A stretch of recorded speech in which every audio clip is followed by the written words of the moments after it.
Interespecie es un espacio creado para cultivar el pensamiento crítico desde la ética y el logos, orientado hacia las buenas relaciones con las demás especies animales.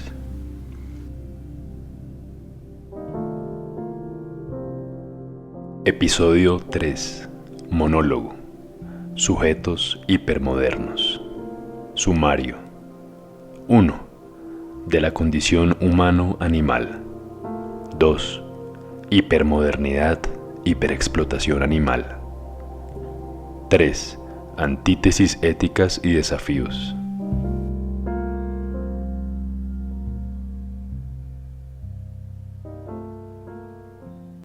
Uno.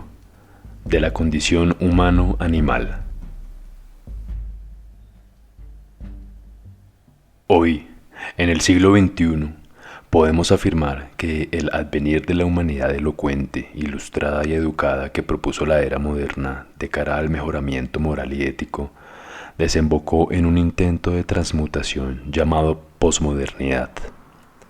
Tan solo un acercamiento al cambio de paradigmas socioculturales, pero de nuevo, aferrados en el marco antropocentrista. Lo posmoderno, que significaría estar más allá de lo moderno, trasvalorando completamente esa escala de valores disonantes de la modernidad, solo ha suavizado la preocupación ética y relativizado los límites morales. La utopía moderna fue más bien para el desarrollo económico, político e industrial de los siglos XX y XXI el eje de la hipermodernidad, es decir, la potenciación de conceptos de la era moderna como la máquina animal cartesiana, proyectada también para la producción en masa del modelo taylorista. No por nada el empresario de la industria automotriz Henry Ford, pionero de la industrialización en masa a comienzos del siglo XX, reconoció que la eficacia de su cadena de producción fue haber emulado las plantas de procesamiento de carne, comúnmente mataderos, que se habían extendido en Cincinnati y Chicago en el siglo XIX. Ensamblar un coche es como trocear una res, pero al revés. Los trabajadores en distintas áreas empezaron a verse sometidos en medio de un sistema mecanizado, con el anhelo de incluirse en un nivel de vida acomodado para poderse instalar en el consumismo. El proyecto cultural de la modernidad dejó a los sujetos a su deriva para que la productividad instrumental los sujetara en un contexto de hipermodernidad. Dice Fernando Cruz en su libro La condición humana: si tenemos que resaltar alguna característica de la especie humana hipermoderna, no ha de ser su grandeza, sino su peligro y perturbación, producto de la subjetividad. El cogito ergo sum, pienso luego existo, de Descartes, ya había autorizado y legitimado al humano a intervenir de manera dominante contra otras especies y sobre la propia tierra. En tiempos de hipermodernidad, los valores de igualdad, libertad, autonomía y respeto que se habían promulgado en la era moderna trascendieron los límites del yo, hacia la acumulación, el crecimiento depredador y la introducción al marketing. Se instaló una fragmentación provocada por el dualismo humano-animal, con un pie en la cultura y otro en el instinto de la animalidad. En su libro Lo abierto del animal al hombre, el filósofo italiano Giorgio Agamben precisa: la especie humana es el animal que ya no es. Ser y no ser en clave shakespeariana. Un animal que ya no es, no puede ser más que un pobre ser desorientado, del que se puede esperar lo peor contra su propia especie y las especies de otros animales, ante la negación de su propia anatomía animal. En el seminario ofrecido por Martin Heidegger en la Universidad de Friburgo en 1929 y 1930, Heidegger parte de la tesis sobre el aburrimiento profundo, proclamando que las piedras son carentes de mundo, los animales son pobres de mundo y la humanidad es configuradora del mundo. Esta tesis no es meramente especulativa, sino que está seriamente estudiada por Heidegger con la ayuda del etólogo Jacob von Uexküll para cuestionarse sobre cuán atrapados estaríamos en el instinto animal, como lo hacen los demás animales, de no ser por las conductas que permite manifestarnos ontológicamente hacia el mundo exterior, mundo que hemos configurado nosotros mismos. Eso significa no ser prisioneros del instinto animal y estar completamente abiertos a las posibilidades de reconfigurar el mundo. Los límites humanos ya no se han de arraigar a ser naturales, sino éticos y morales, es decir, dejamos de ser meros productos de la naturaleza y pasamos a ser una invención a partir del lenguaje y la cultura normativa moral del bien y del mal, unos fugitivos de lo natural. Pero, ¿es esto un privilegio o un tormento? Ese sapiens fugitivo, ahora hipermoderno, se fue a comer cocinado, indiscriminadamente se aferró al placer hedónico de la carne y los subproductos animales. Sin embargo, tenemos la posibilidad de hacer arte a partir de lo artificial, como lo harían los artistas motivados por la acción moral. Las normas de comportamiento moral del humanismo no son reguladas por ninguna esencia natural. Por ejemplo, un embrión, un feto en desarrollo o una cría de humano que nace, no son todavía por sí mismos humanos. Lo son en términos biológicos, pero vendrán a humanizarse.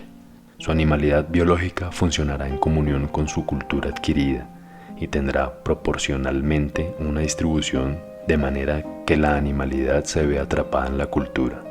Lo que hay de natural en nosotros, como comer, dormir, el entretenimiento, el estar seguros, depende de la cultura normativa humanizada. Vivimos en casas construidas con puertas y ventanas, con luz artificial y agua caliente. Cocinamos, lavamos los alimentos, usamos platos y cubiertos, manteles y decoramos nuestras mesas para convertir nuestros hábitos en rituales alejados de nuestra animalidad. La sexualidad humanizada ya no tiene como único fin la reproducción de la especie, sino también el goce. Contemplamos la tierra y los alimentos que brotan de ella como recursos que debemos cuidar. Pensamos más allá del instinto. El animal herbívoro no puede contemplar la hierba, su alimento, como un recurso invaluable, solo se abastece de ella. El animal carnívoro en la selva de la misma manera, solo puede saciar su necesidad de comer sin contemplar a otros animales como su otro, sino como su fuente de alimentación por instinto. Y así, los demás animales omnívoros o de cualquier orden trófico, a excepción de los seres humanos, quienes podemos no solamente contemplar poéticamente todo cuanto es y verle su utilidad.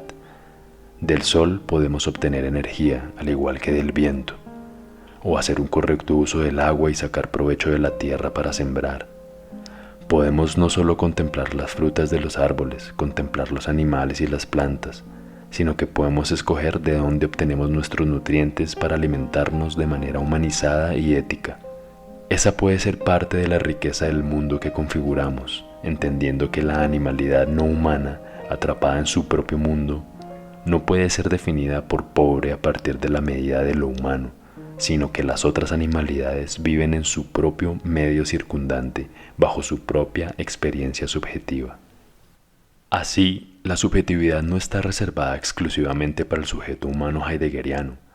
Las conductas no humanas de las demás animalidades no son inútiles para ellos, todo lo contrario, representan un gasto de energía y aprendizaje desde su nacimiento hasta su completo desarrollo.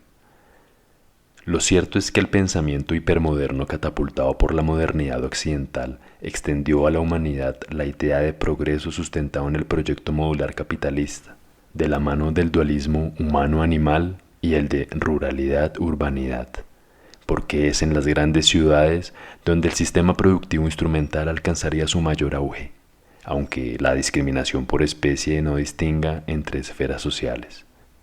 La humanidad ha sido durante el siglo XX y lo que llevamos de este siglo XXI quizá la misma en términos éticos.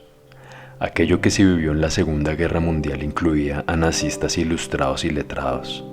Los campos de exterminio eran gestionados y administrados eficazmente y habían adquirido parte de su ejercicio emulando las técnicas instauradas en los mataderos de animales, al mismo tiempo que sonaba la música de Richard Wagner.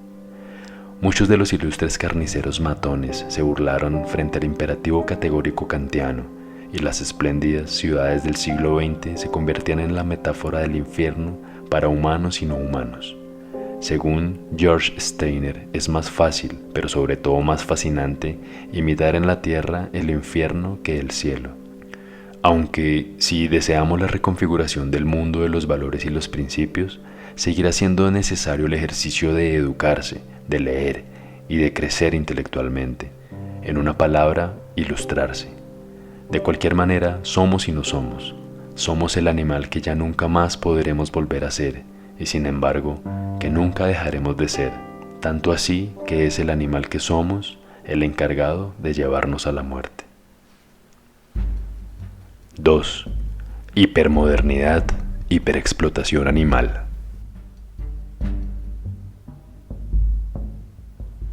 La idea del progreso material fundamentado en la ciencia y la técnica industrializada asistió al predominio de una ética flexible basada en la ideología del consumo y del marketing de los cuerpos y la carne, concretamente de origen no humano. A finales del siglo XIX se incrementó fuertemente la discriminación de ciertas especies animales para domesticarlas y someter a sus individuos a la crianza intensiva con el fin de cubrir intereses humanos alimentarios o de la industria textil peletera. Según datos del Sistema de Información de Diversidad de Animales Domésticos, un departamento dependiente de la FAO, en la actualidad ya existen alrededor de 8.800 razas de ganado de 38 especies diferentes en el mundo que suministran una gran diversidad de productos y servicios. Diferentes especies de fauna salvaje y silvestre comenzaron un proceso de desaparición y desalojo de su hábitat natural como nunca antes, a causa del deterioro ecosistémico, resultado de las prácticas humanas. También se incrementó la victimización de animales a causa de la caza, las capturas para investigación médica bajo el eufemismo de útiles biológicos o el uso para experimentación científica y cosmética. A partir del siglo XX, los avances en el modelo de transporte, especialmente las ferrovías con el vagón de refrigerio que permitía trasladar la carne por largas distancias para mantenerlas en óptimas condiciones, y la incorporación de las bandas transportadoras en los mataderos, avanzaron la operatividad del sistema de matanza y el acceso a los productos animales. Los países considerados como desarrollados fundamentaron su desarrollo alcanzando a producir entre el 80 y el 95% de animales para consumo humano a partir de la industria. El hábito de consumir pollo tan a menudo en el presente fue adquirido fruto de un error en una granja campesina en 1923, hace tan solo casi 100 años, tiempo relativamente poco, teniendo en cuenta la común apelación a la tradición alimentaria milenaria. Los hechos ocurren cuando una granjera llamada Celia Steele recibe por accidente un pedido de 500 pollos para su pequeña granja, en vez de los 50 pollos que había solicitado. Steele decide intentar sostenerlos y hacerlos sobrevivir en un experimento que le dio resultados positivos para su fortuna. 3 años más tarde, llegó a tener 10.000 aves y en 10 años ya había alcanzado la suma de 250.000 aves de corral. Lo único que le motivó a esta sobreproducción y cría de aves era obtener más réditos y convertir a estos animales en objetos que podría comerciar con masividad, mientras la media de granjas de la época en Virginia, Estados Unidos, mantenía tan solo 23 pollos en promedio. Allí también se dio inicio al hacinamiento, la amputación del pico para evitar canibalismo entre aves estresadas, la instauración del uso de vitaminas para mantener a las aves biológicamente útiles y la aparición de las incubadoras artificiales. Los 50.000 millones de pollos sacrificados al año para el consumo humano en el mundo actual son resultado de este peculiar accidente. No sabemos si tarde o temprano esa específica parte del sistema avícola iba a darse de esa manera, según la marcha del crecimiento poblacional. Eso sí, de cualquier forma iba a ser de la mano de un productor y un consumidor que lo financiara, dentro de una dinámica de intercambio entre individuos hipermodernos e hiperexplotadores y con una ética precaria. Según otro estudio de la DAD, en el mundo hay 2.629 razas de gallinas o aves de corral domésticas registradas. Las hay que se crían por su carne, otras por su capacidad reproductora y de poner huevos, y otras con fines ornamentales. Pero fue en 1946, en el marketing de la posguerra, que comenzaron los cruces genéticos entre razas de aves Cornish y New Hampshire para crear pechugas más grandes, y en los años 50 ya habían discriminadas dos tipos de especies diferentes, una para carne y otra para huevos. Actualmente más del 90% de los animales terrestres que pasan por el matadero son aves. Viven en condiciones miserables y llevan el sufrimiento en sus genes.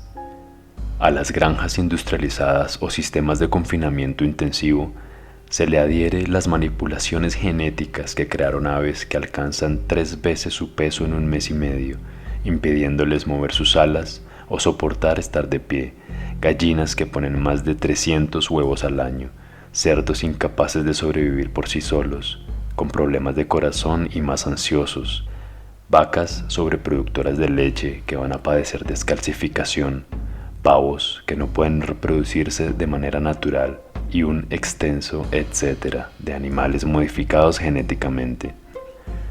El modelo de hiperexplotación animal contribuye a que los empleados también sean víctimas de una cultura de humanos residuales, quienes a su vez se convierten en victimarios de animales inocentes que ahora, en la hipermodernidad, no serán solamente pobres de mundo, como la premisa heideggeriana, sino seres completamente manipulados y despojados de su mundo para conducirlos a un infierno de sufrimiento y muerte intensivo.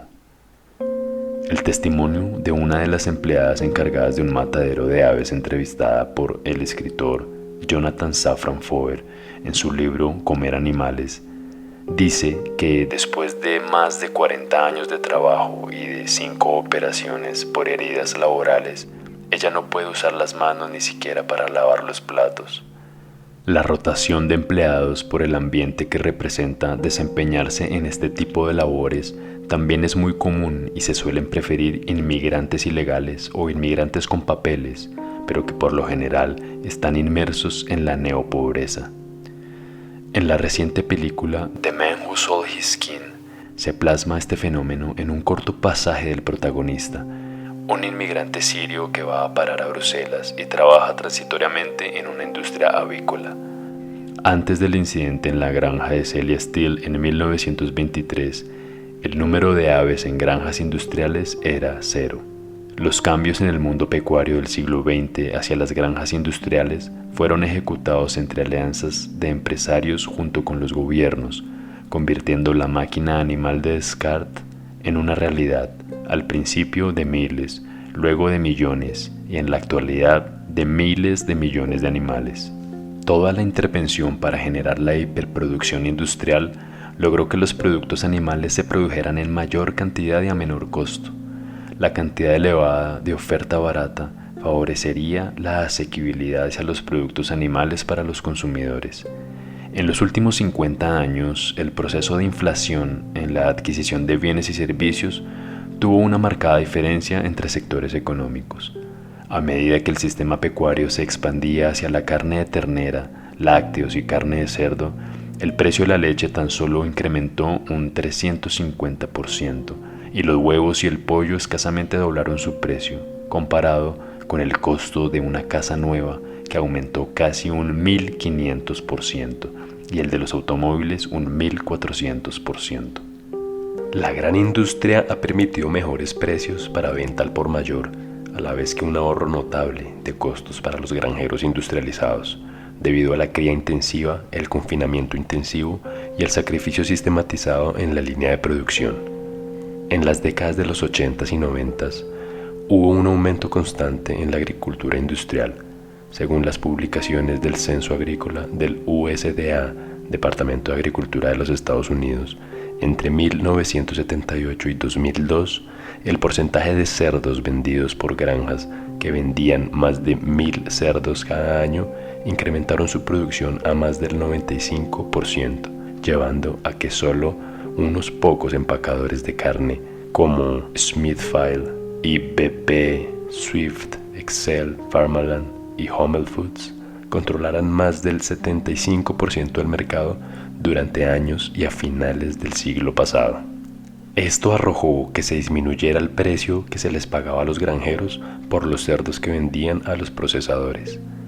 A medida que el precio de la granja siguió bajando, solo los granjeros industriales con miles de cerdos pudieron permanecer en el negocio, y muchas pequeñas granjas tradicionales abandonaron el negocio o se convirtieron en granjas industriales.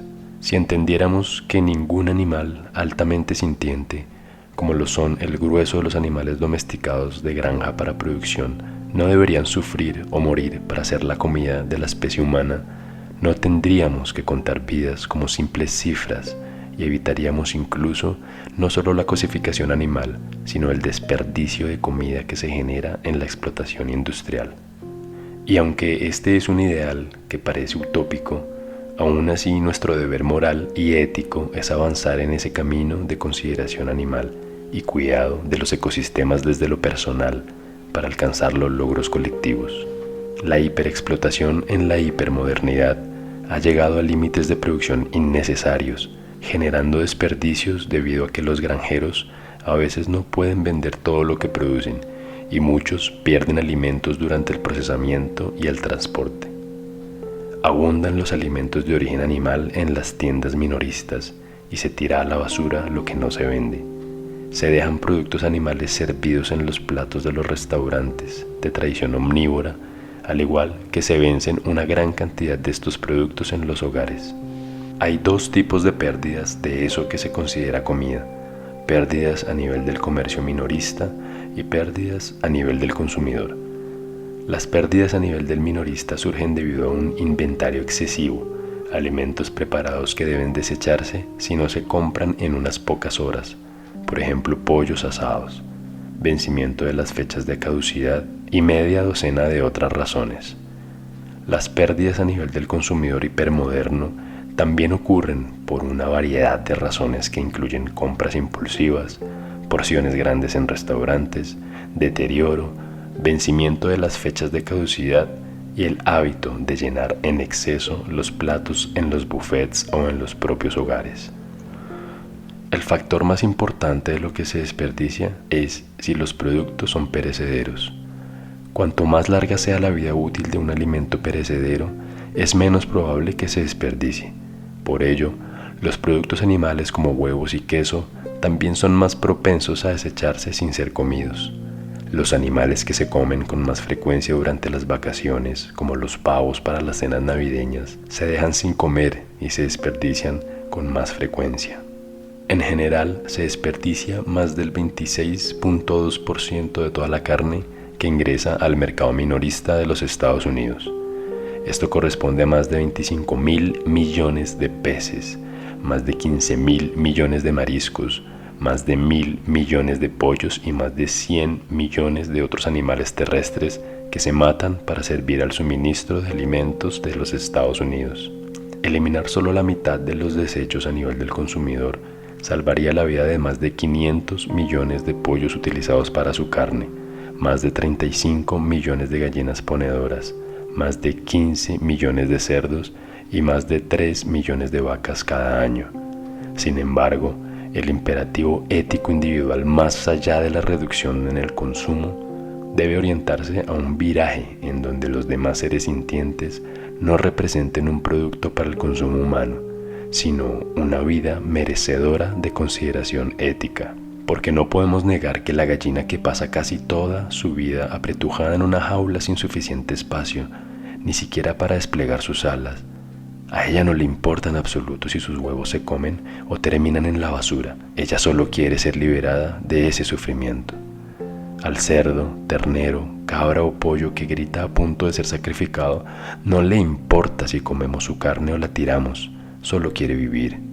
Cada animal desea ser salvado y liberado del yugo humano. Todos los animales que mueren para suplir la alimentación humana mueren en vano porque podemos prosperar sin necesidad de comerlos.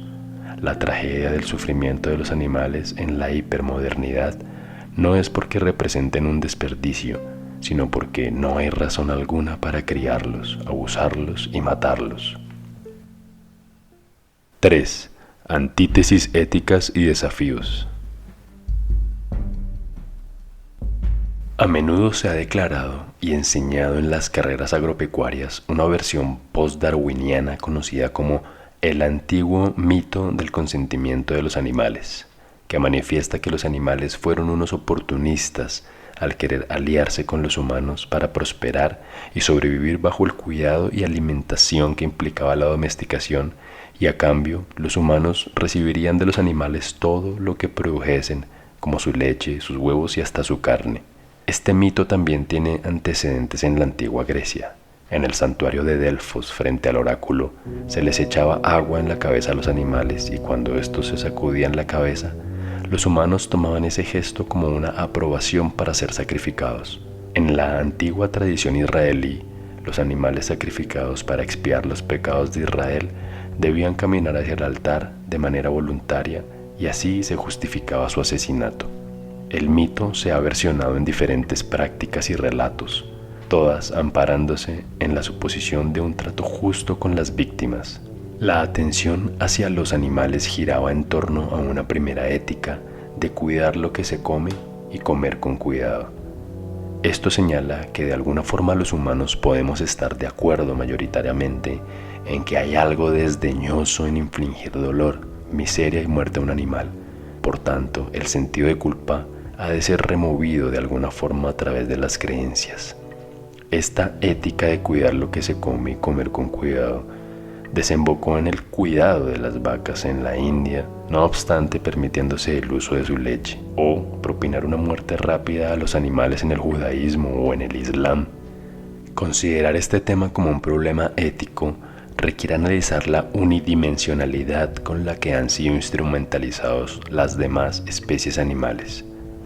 Veamos el desarrollo de valores éticos de las principales autoridades institucionales que ofrecían las primeras guías para la protección de los sujetos humanos y no humanos en el siglo XX, como la Asociación Médica Mundial en su declaración de Helsinki en 1964. Esta recomienda adoptar precauciones especiales en la realización de investigaciones que puedan afectar el medio ambiente, y debe respetarse el bienestar de los animales utilizados en investigación. Y en la Declaración Universal sobre Bioética y Derechos Humanos de 2005, consignan que los humanos como parte de la biosfera debemos cuidar de, según ellos, el prójimo y otras formas de vida, en particular la vida de los animales.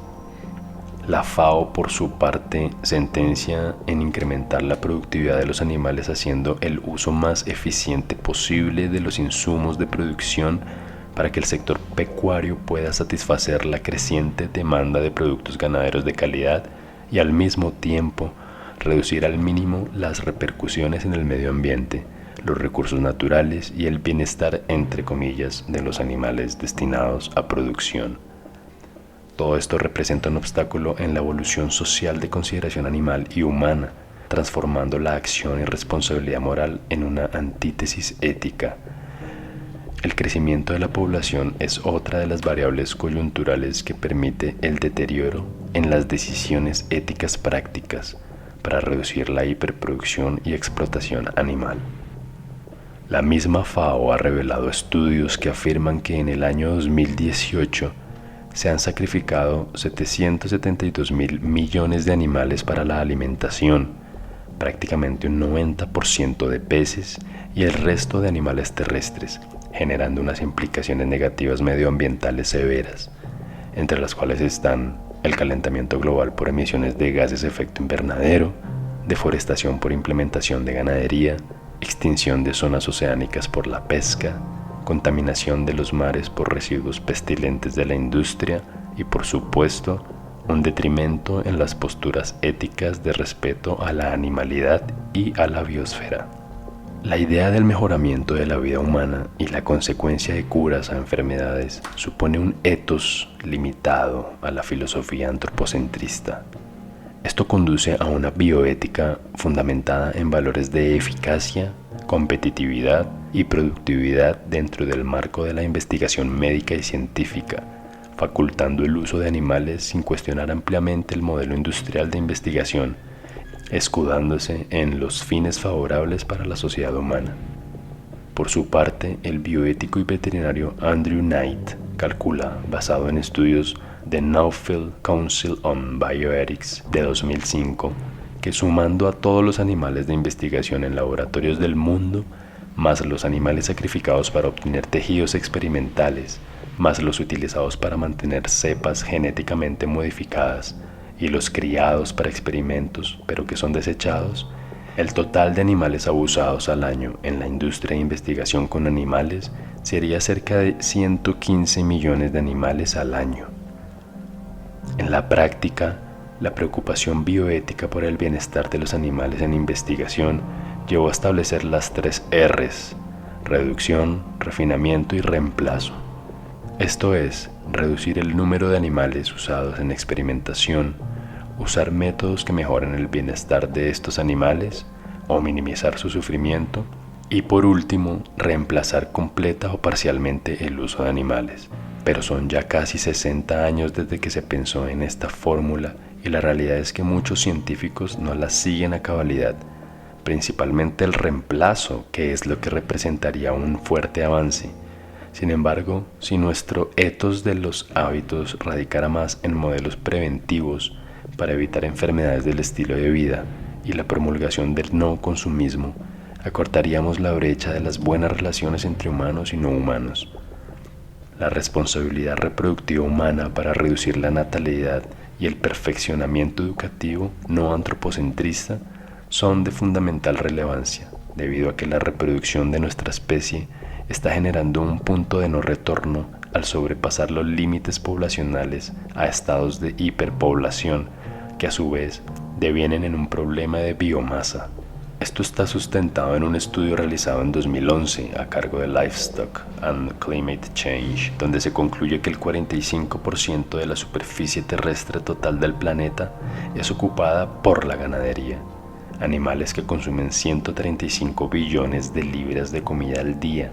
Es notable la gran diferencia con los requerimientos alimentarios de la población humana en el mundo, con 21 millones de libras de comida diarias. Es decir, que la ganadería consume comida más de 6 veces que nosotros los humanos, lo que indica que si hipotéticamente destináramos esa porción de tierra para cultivar variedad de alimentos de origen vegetal, podríamos alimentar a toda la población mundial, incluida la que muere actualmente de hambre, o en la ejecución de un plan más completo y estructurado, reducir ese 45% de uso de la tierra, reforestar lo que se ha deforestado y cultivar alimentos de origen vegetal para que los humanos obtengamos los nutrientes necesarios de la fuente primaria, las plantas.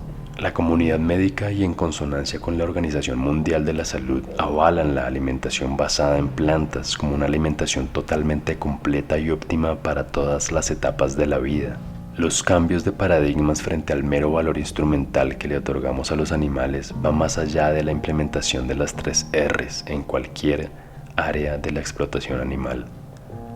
Teniendo en cuenta los 772.000 millones de animales sacrificados al año según la FAO y asumiendo que el 3% de la población mundial sigue una alimentación basada en plantas, los cálculos de un estudio realizado por Counting Animals sugieren que al año a nivel mundial un individuo ahorra la matanza o salva directamente unos 198 animales, ahorra 1.499.000 litros de agua, 6.516 kilos de cereales, salva 1.002 metros cuadrados de bosques y evita la emisión de 3.276 kilos de CO2. Todo esto gracias a una alimentación basada en plantas. El principio del igualitarismo en la consideración animal no indica que debamos ser iguales humanos y no humanos, sino que los no humanos merecen igualdad y consideración moral de nuestra parte, en tanto que son animales sintientes. Esto plantea un desafío a nivel sociocultural de escala global, que consiste en alcanzar una postura ética a nivel individual de respeto animal, para abstenernos de aquellas prácticas puntuales que ejercen opresión a las otras especies animales y otorgar las posibilidades de que esa postura se convierta en lo más común.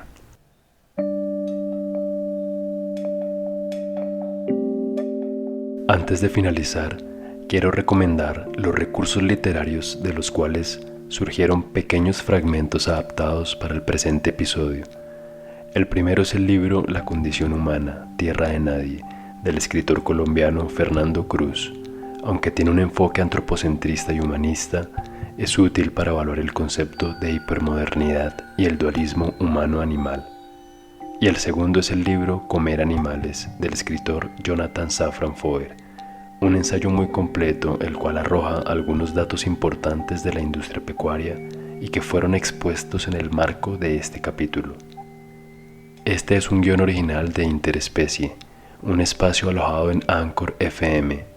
Gracias por sintonizar y espero poder encontrarnos más adelante en los siguientes episodios.